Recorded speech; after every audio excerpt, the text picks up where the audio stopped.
Saga, WNST, Towson, Baltimore, and Baltimore Positive. Reminder that if you're listening out there at AM 1570, set a place on your dial for us for the baseball season, the spring season, the Baltimore Positive season, the Maryland Crab Cake Tour season.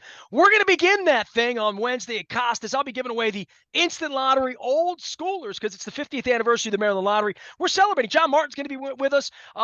Costas is one of the original people that sold lottery tickets 50 years ago. There aren't many of those left. We're starting the celebration at Costas on Wednesday afternoon from 2 until 5. We'll be at Fadley's on Friday, the new arena. We've had some arena memories around here, some wrestling memories, some opening day memories around here this week. Bruce Springsteen and the E Street Band in town on Friday. And, of course, on Saturday, the Eagles will be on Friday morning celebrating the downtown Renaissance at Fadley's in the old Lexington Market next to the new Lexington Market. You can check out on Friday morning. I'll be checking out downtown all weekend. Come on back downtown.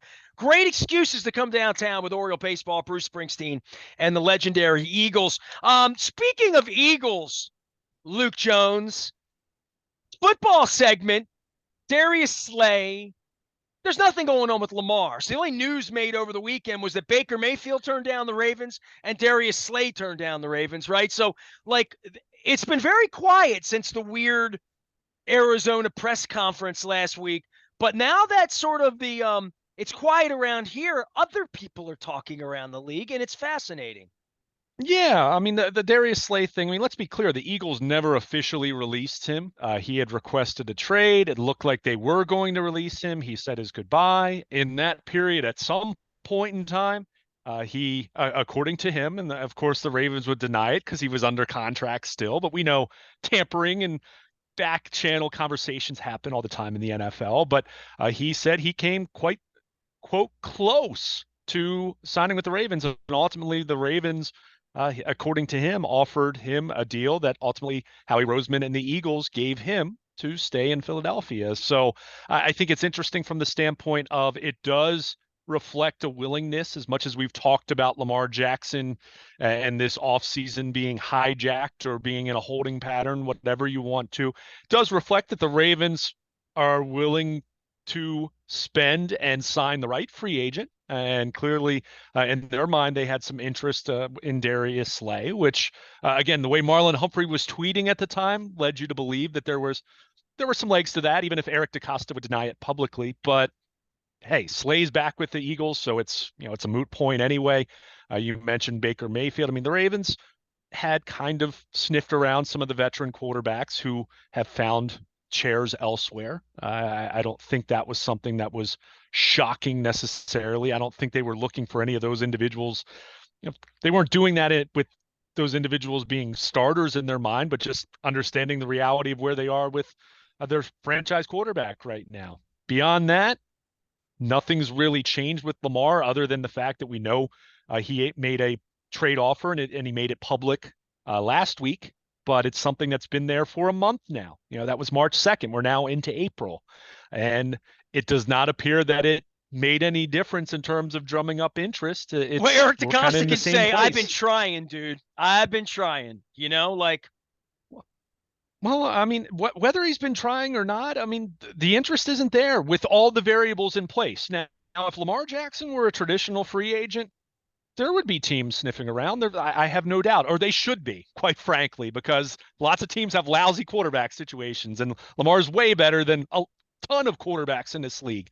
I'm stating the obvious there, but with all of the list of circumstances, all of the variables at work, it's led to where we are, which is the Ravens and Lamar continuing to be in this impasse from a contract standpoint, and Lamar not finding the necessary interest to get the number that he's looking for, whether it's from another team or whether it's from the Ravens being pressed to step up their offer. So it leads us where we've been for weeks and even months now, which is Lamar Jackson's only suitor in terms of the team that wants him the most is the Ravens. And on the flip side, the Ravens haven't been able to get a deal done with Lamar, but what's their alternative at this point? So, I mean, it's not as though, it's easy to say one side or the other wants to move on, or maybe both sides want to move on deep down.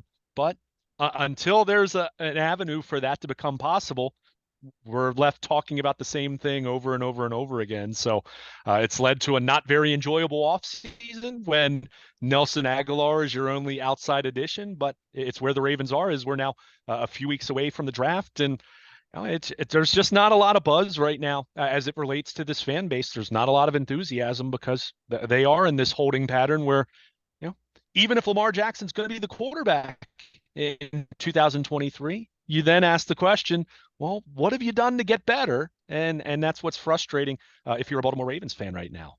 All right, so draft's 3 weeks away, and they have their picks. Anybody I've talked to smart about the draft, I've had Mike Tanier on, I've JT the Brick. I mean, just people in the league and around the league, people that have been at the owners' meetings, feel like they're going to deal back anyway. Like that number at 22, where they are, if there's not a Lamar deal and they don't have the Colts pick, and that's still in play, right? I mean, they still have this dangling quarterback, to your point, that it only takes one owner in whatever way to feel however they feel about draft picks. We don't really know how the Ravens feel, but Dennis and I are pretty strongly in our opinion that they'd like to move on because of all the uncertainty and the overall uncertainty that if they don't sign him, he's not coming in for practices. Nobody believes he's showing up here and throwing a football in a purple practice jersey as things are without some massive movement on the Ravens' part. That's not going to happen before August 30th when he starts to get paid or whatever that date is in late August. So the rest of it, pretend that doesn't exist. I know that's impossible. We haven't done that the last 8 weeks. But just if we're about to have a serious 15-minute conversation about anything else, and I don't know that you and I have. I don't really know that we have. I know we've talked about Aguilar. We know we talked about Marcus Peters. I know we talked about Calais Campbell. And that's changed. I know we talked about, well, they're going to deal Patrick Queen, and maybe they throw that into the Lamar deal to get something that feels like another draft pick back. Are they throwing the tent in here on Lamar and saying, look, we'll survive a 5, 6, 7 win season, whatever it is this year. Bisciotti, Harbaugh, DeCosta, they're safe. The fans have got tickets, fine. We got Roquan Smith, fine. We have $40 million in cap space, fine. I don't know what that would be, but what else is there oxygen for if we don't talk about Lamar for a couple of minutes? Well, I mean, I think you just look at the other positions of need they have right now. I mean, Marcus Peters is still out on the market, but he's unsigned. And who's your starting corner opposite Marlon Humphrey at this point? I don't think it's Brandon Stevens. So, you look at the draft there potentially at 22nd overall, obviously wide receiver, which, we've talked about, we'll continue to talk about because that's what we do every year here in Baltimore. So, those are the two positions I look to in the first round. As far as your trading back comment, I agree. However, and this has happened in the past where the Ravens, I even knew at the time or usually after the fact that deep down they wanted to move back. And especially this being a year where they only have 5 picks, they don't have a second round pick. I think they'd certainly like to move back, but you've got to have someone who wants to move up. And that's where you look at this draft class. And, certainly there are positions where there is depth or there are intriguing options. But when you have a draft class that maybe doesn't have quite as many of the lucrative upside kind of talents, sometimes it's a little more difficult to do that. So I think they'd like to trade back, but you've got to have someone who wants to do it, right? And that's where you look at it. And, you look at the 4 quarterbacks that have been talked about. Obviously, Bryce Young and he and CJ Stroud are going to go quick. They're going to go quickly. What happens with Anthony Richardson? I think that's, he'll go sooner rather than later. Just going to be a matter of whether it's 1, 2, 3, and Indy tries to move up, assuming they're not in the Lamar Jackson sweepstakes. Will Levis is the interesting one because I think people see some of the raw talents and say okay, but the production, the fact that he transferred to Kentucky from Penn State and couldn't beat out Sean Clifford at Penn State, there's questions there. So anytime you have a quarterback that potentially slides and, lasts a little bit later into the first round, that's then when it becomes interesting if there's a team that wants to try to get that quarterback. So again, that's just one scenario. And look, those 4 quarterbacks might all be gone in the first 8 picks. I mean, certainly there are scenarios where that plays out, but if you're the Ravens, I think you'd like to trade back, but got to have someone who wants to come up. So I don't know if that's necessarily going to come to fruition, and it's impossible to predict that when we have no idea how the first, say, 15 or 20 picks play out as far as how the board unfolds. So, but I think it's obvious when you look at the Ravens right now, they have two, not counting quarterback. And, if we're making the assumption that Lamar, he's their quarterback, he's on the franchise tag right now. So putting that aside, it's corner or wide receiver. So, is it a wide receiver like Zay Flowers? Is it a corner? I mean, Joey Porter's probably not going to last that long, as much as that would be fun seeing the former Steelers son become a Raven. He's a terrific talent. Watched him at Penn State a lot. He can really play. I'm guessing he's going to be long gone by 22. That's my gut. So, the usual suspects will be talked about between now and draft night. But that trade down scenario, I agree with you. But again, you've got to have that right prospect that falls, that team, whoever's picking in the late 20s or moving back into the first round, whatever it is, where they're so hot and bothered to say, we must have that guy. What do you want? And then that's the scenario that you try to take advantage of. So, short of that, you make the pick at 22. Like I said, I'd be, not that I would ever say shocked or 100%, because it's the Ravens and they're going to talk about best player available. And there have been instances where they take best player available, even if it's not their biggest need per se. But this being very clear where their roster stands, they need a wide receiver. They need another cornerback. That's obvious. We can talk about edge. We could talk about a guard. There are clearly other positions that you could add to. Defensive line with Calais Campbell having now officially signed with Atlanta, knowing he's not coming back. But the two big ones continue to be wide receiver and corner. And based on where the free agent market is now at this point, other than like an Odell Beckham at wide receiver, options are pretty sparse unless you're going to make a trade. But then we go back to the Ravens don't have a whole lot of draft capital. So it's where it leaves them in this position where DeCosta's going to have to be surgical in terms of how he tries to address this roster, understanding the Lamar Jackson thing hanging over the entire organization right now. Well, and I do want to point this out, that the Calais Campbell thing, my buddy Rick Ballou, who I work with at Sporting News Radio 20 years ago, has done sports radio and part of the Jacksonville Jaguars team, much like I mentioned Brick earlier, is in Vegas. All part of being legitimate media members. I have these relationships over 30 years that they're trying to take away from me. But the Rick Ballou situation, he called me because Calais Campbell visited down there and said, what did he have left in the tank or whatever? And I kind of had to talk eloquently about Calais Campbell, and I didn't think about him not coming back. And now I think about him not coming back, and I think about, dude, he did a lot of contributing around here the last couple of years, and maybe in some sort of quiet way where you don't notice him like a Steve Smith or an Anquan Bolden or one of those veteran guys you bring in here. He was just sort of in there. He's the big old guy. He's the biggest guy, fingers into kicks that he blocks and things like that. But more than that, like, he's a grown-ass man. When I walked through that locker room in Pittsburgh, the one time I had a press pass, I went over to him, talked to him, a grown-up, like a guy you want on your football team. I don't know how you replace that, and I think these are sort of the shrapnel in all of this war with Lamar, that they can't get their own guys back, and even if they could get them back, they have to ask, what's up with Lamar? I don't want to come back there and play. Now, Calais Campbell signing in Atlanta kind of shocked me. It was about money. I thought he wanted to win a ring. I don't think he feels to me like he's getting paid. And that's okay. He is. Right. He is. I mean, $7 million is the reported full guarantee. I mean, that's what the Ravens didn't want to pay him, right? I mean, they had a base salary, and I think I want to say it was a roster bonus off the top of my head. I don't have the contract in front of me, but it was $7 million in new money, and they didn't want to pay him that. They had talked about reworking a deal, whether you turn it into incentives, a straight pay cut, add some void years, whatever you want to do. But we know the Ravens released him 2 days prior to the new league year. I was definitely surprised from the standpoint of, you heard some of the reported interest. I mean, I had even done a radio hit with Jacksonville, and there was a lot of excitement about, the mayor of Saxonville, as he was called when he was there his first time around with the Jaguars, potentially coming back, and knowing that the Jags had made the playoffs last year. I was talking to someone over the weekend that, through some back channels, I had heard that Calais was really interested in joining the Buffalo Bills even, but he winds up in Atlanta. This is where I'll remind, one, it is a business and it's still about money and guaranteed dollars. And Calais Campbell, he's an NFLPA guy. So that's where you do have to keep in mind, if the offers elsewhere were substantially lower than what Atlanta was offering him, then I'm not as surprised. But certainly, I was looking at him. One, I thought there was an outside chance that he could come back with the I think Ravens. he'll I regret thought doing that that, was by certainly the way. possible. Yeah, I think at the end of the He year might. when he might regret that.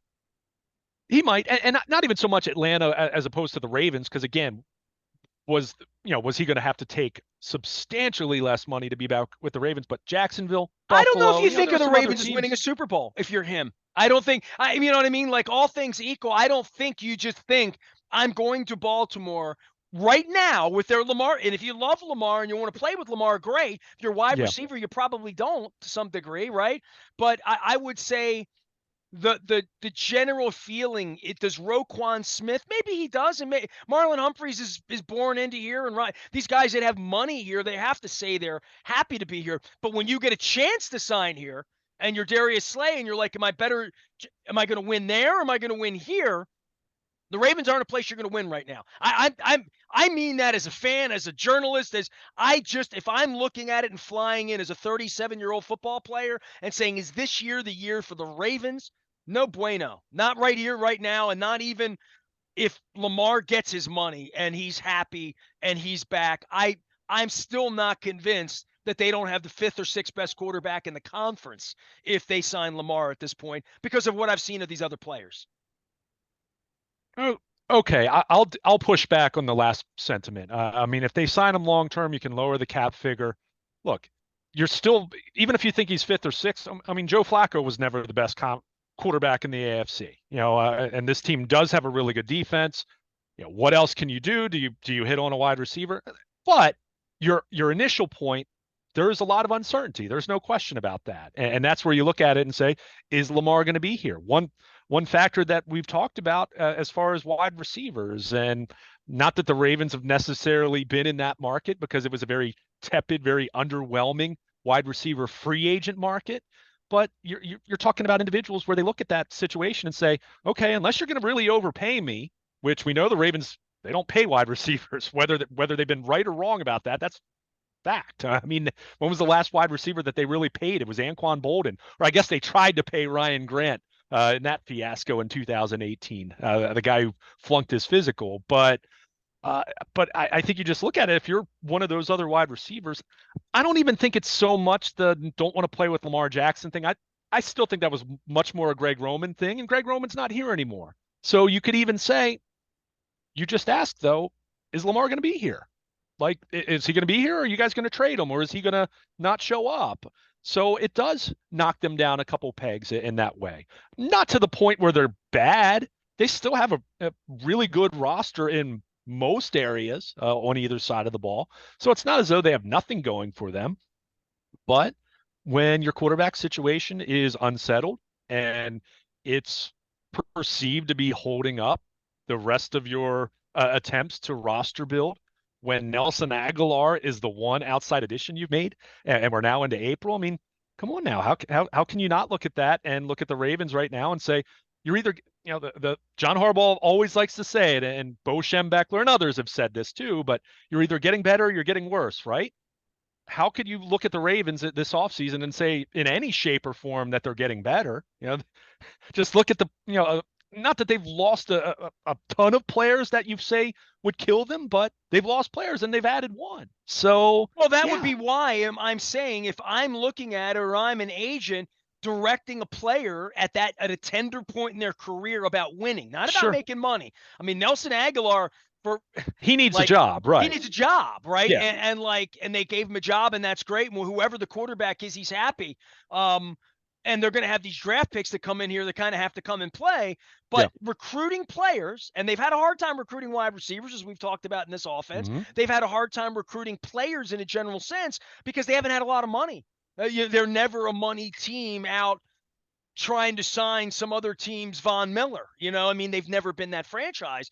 I don't know that they're about to be that franchise, but they're about to have some money if Lamar's not here. If whatever transpires that he's not here, and I know you think he's stuck here and will have to come back and play and have to make nice and have to figure it out. I think we're getting closer to that. I don't even know the odds. We'll have to play that out after the draft as far as this non-exclusive franchise tag and 2 number ones and a 1 in 24 and 25 instead, and who it could be and what the odds are and all that. But it keeps me up at night. I'm up at night thinking, like, how's this really going to play out? And I'm writing about the owners this week. I'm writing about Little John running around with, being the baseball owner and doing media, and Big Shotty off on his boat hiding, and all the mess around the Ravens and this weird energy around the Orioles this time of year, at least for the time being, and until somebody gets hurt with the Orioles or Adley Rutschman goes to the Hall of Fame.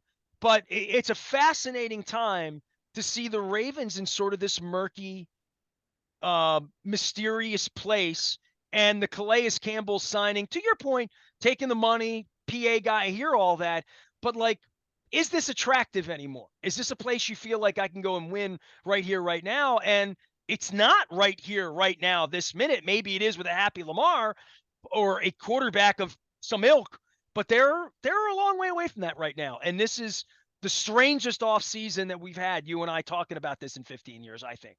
Yeah, it's very strange. And I mean, it's tough. What do you hang your hat on right now? Again, they've got plenty of positions on the roster where they're in good shape, right?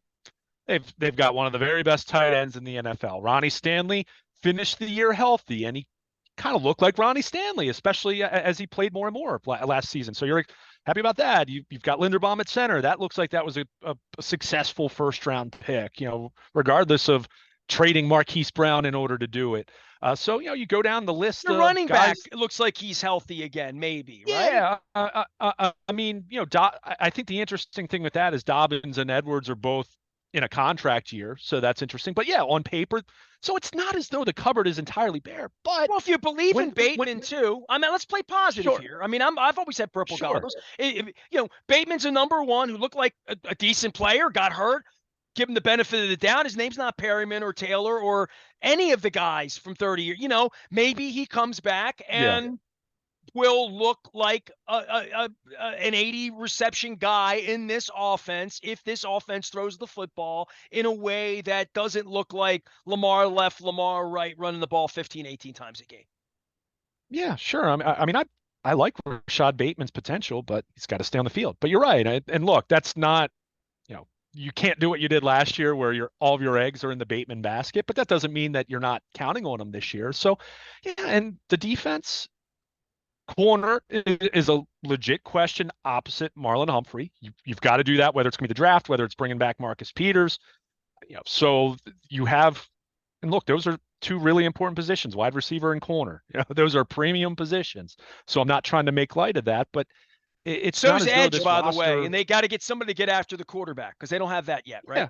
Well, I mean, it's time to go for Owe and David Ajabo. I mean, first round, second round, and Ajabo was a first round talent who got hurt. It's time to go. Like, they need those guys to be good. They need them to be really good. Otherwise, they're failed, unsuccessful picks, and then that falls back on scouting. Dude, if all of these guys stink, they're going to stink, right? If Bateman stinks, for real.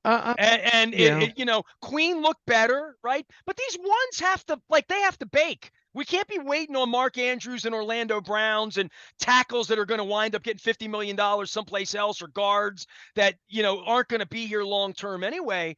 At some point, the ones, to your point, we took away. You know what I mean? We used draft capital, and that cake has to bake. And whoever they draft here, they got to get draft eligible players. These players have to come in and play, and that's hard. Yeah, their first round, assuming they don't trade back, and again, you have to have a team that wants to trade up in order for that to happen. But their first round pick needs to be someone that makes an impact. There's no doubt about it. And their third round pick needs to at least be in that mix, right? At least be part of some meaningful depth for you. You never count on a third rounder to start year one, but it's got to be someone that isn't just riding the pine and is a non-factor. So, I don't think let's be clear. If Lamar is not their quarterback, then, I don't even know what we're even talking about here. Can they contend for the number 7 seed in the AFC? Maybe, sure. What's that getting you? I don't know. But my point is, this roster is not terrible by any stretch of the imagination or anything like that. But what you just mentioned, some of these young guys, if you're talking about your upside, if you're talking about moving up in the pecking order from wherever you think they are right now, 7, 6, 5th, whatever it is, with the caveat of Lamar being the wild card as far Beating as Joe Burrow once during the regular season and having a chance to do it in January. That's yeah. really the barometer here, Well, right? and in fairness, they did that with Tyler Huntley even as their quarterback. So, what does that tell you? I don't know. But they So also did it with Calais Campbell and, on and sure, on and on with sure, players that sure, played. sure, sure. So, I mean, there's just a lot of uncertainty right now. And look, I don't think this team, even if they don't have Lamar, I don't know if they're bad enough that they're going 3-14 either. But They won't be in the number one clearly, if sweepstakes for next year's quarterback unless they really tank it all, right? yeah, I think that's going to be tough just because you've got enough good players in other spots to avoid that happening, which, look, we can debate whether that's a good thing or not because you don't want to be in that purgatory standpoint of where if you're picking 15th, you're still not going to get a franchise quarterback. Believe me, So, as a Ravens fan, we've had the opportunity that some like Browns fans we could yell we suck less because you know what I mean. Like we've never picked one. We've picked four, but we've never picked one.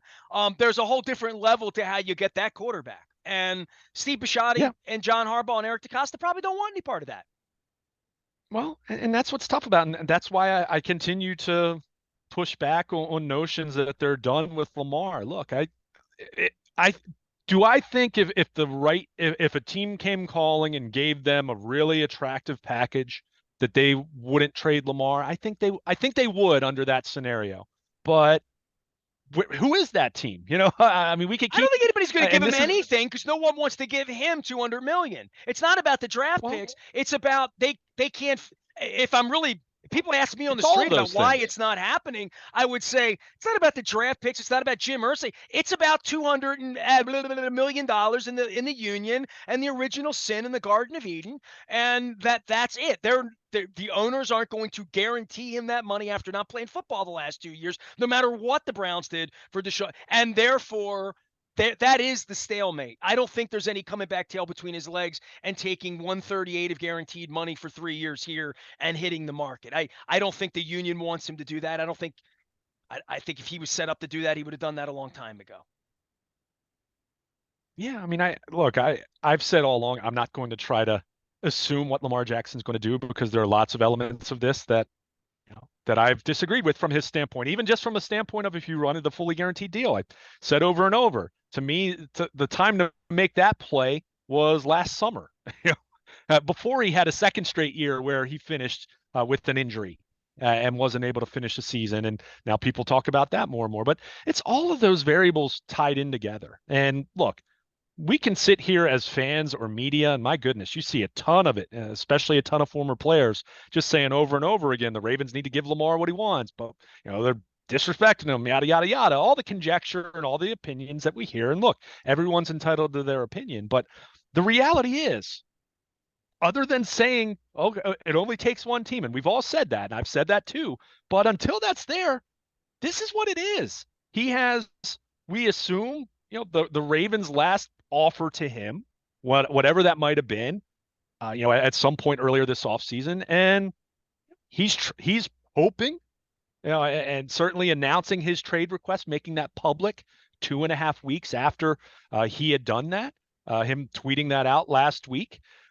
He's hoping to drum up some interest, whether it's to leave, whether it's truly him wanting out, or whether it's just to push the Ravens to up their offer. And until that happens, we can all sit here and say that he deserves this or he's better than Deshaun Watson and going through and look, those things can be true, but it's dictated by the market. And the market is the silence is deafening right now, right? I mean, it really is, in terms of what he's asking for, in terms of the trade compensation, in terms of a lack of an agent, in terms of the injuries the last couple of years, in terms of going all the way back to pre-draft perceptions of him, as far as how many teams passed on him on draft night. Now, how many of those teams were wrong? How many of those teams would have made a really smart decision by drafting Lamar back in 2018 and doing what the Ravens did over the last 5 years?